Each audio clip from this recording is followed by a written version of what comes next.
നമ്മളെങ്ങനെയാണ് transparency നമ്മുടെ പേഷ്യൻസായിട്ട് keep ചെയ്യുന്നത്?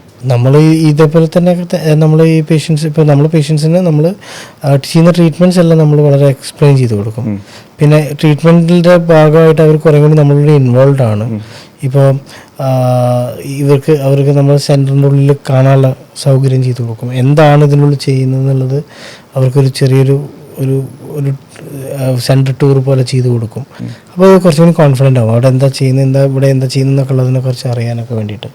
പിന്നെ അതേപോലെ തന്നെ ട്രീറ്റ്മെൻറ്റ്സ് എല്ലാം നമ്മൾ ആദ്യമേ പറഞ്ഞ് കൗൺസിൽ ചെയ്ത് അവർ ഓക്കെ ആയതിനു ശേഷം പിന്നെ നമ്മൾ പിന്നെ അതിന് മാറില്ല. അപ്പോൾ നമുക്ക് ഇതുവരെ അങ്ങനെ ഒരു എക്സ്ട്രാ അതിൻ്റെ ബിയോണ്ട് പോകേണ്ടി വന്നില്ല. അങ്ങനെ എന്തെങ്കിലും ഉണ്ടെങ്കിൽ തന്നെ അത് ആദ്യമേ ഡിസ്കസ് ചെയ്തിട്ട് പേഷ്യൻ്റ് 100% എഡ്യൂക്കേറ്റഡ് ആയിരിക്കും അവർ ചെയ്യുന്ന കാര്യത്തിനെ കുറിച്ചിട്ട്.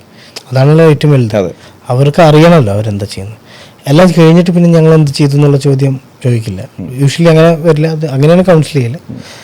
അതെല്ലാം എല്ലാവരുടെയും ഇപ്പോൾ അങ്ങനെ തന്നെയാണ്. കാരണം നമ്മൾ ആ ഒരു ഇത് മെയിൻറ്റെയിൻ ചെയ്യണം. കാരണം പേഷ്യൻസ് അത്രയും ഡിമാൻഡിങ് ആണ് ആ കാര്യത്തിൽ. അവർക്കത് അറിയാനുള്ള അവകാശമുണ്ട്, ആഗ്രഹമുണ്ട്. പിന്നെ നമ്മൾ ട്രാൻസ്പെറൻ്റ് ആണെങ്കിൽ ട്രാൻസ്പെറൻസി മാത്രം കീപ്പ് ചെയ്താൽ മതി. നമുക്കൊരു കോൺഫിഡൻഷ്യാലിറ്റി എന്ന് പറഞ്ഞ കാര്യം കൂടിയുണ്ട്.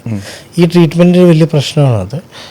സോ ഈ ട്രീറ്റ്മെൻറ്റിൽ അത്ര കോൺഫിഡൻ്റ് ആയിരിക്കണം പല കാര്യങ്ങളും. അപ്പോൾ ആ കോൺഫിഡൻഷ്യാലിറ്റി നമ്മൾ മെയിൻറ്റെയിൻ ചെയ്യാനും നമ്മൾ ബാധ്യസ്ഥരാണ്.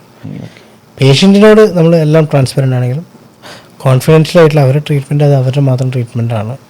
അപ്പോൾ ഈ റിപ്പോർട്ട്സ് ഹാൻഡ് ഓവർ ചെയ്യുന്നതായാലും ഡിസ്കഷനിൽ പോലും വൈഫ് ആൻഡ് ഹസ്ബൻഡാണ് നമ്മളെ മെയിനല്ല, അവരാണ് ഡിസിഷൻ മേക്കേഴ്സൊക്കെ. പുറത്തുനിന്നുള്ളവർക്ക് അവർക്ക് സംസാരിക്കുന്ന പോലെയല്ല, നമ്മൾ അവരുമായിട്ട് ഇതെല്ലാം ഷെയർ ചെയ്യുക എന്നുള്ള കാര്യമൊന്നുമില്ല. അപ്പോൾ ആ കോൺഫിഡൻസ് ആയിട്ട് ട്രീറ്റ്മെൻറ്റ് ചെയ്യുക എന്നുള്ളത്, കോൺഫിഡൻഷ്യാലിറ്റിയും കൂടി മെയിൻറ്റെയിൻ ചെയ്യുക എന്നുള്ളത് നമ്മുടെ ഒരു ഡ്യൂട്ടിയാണ്.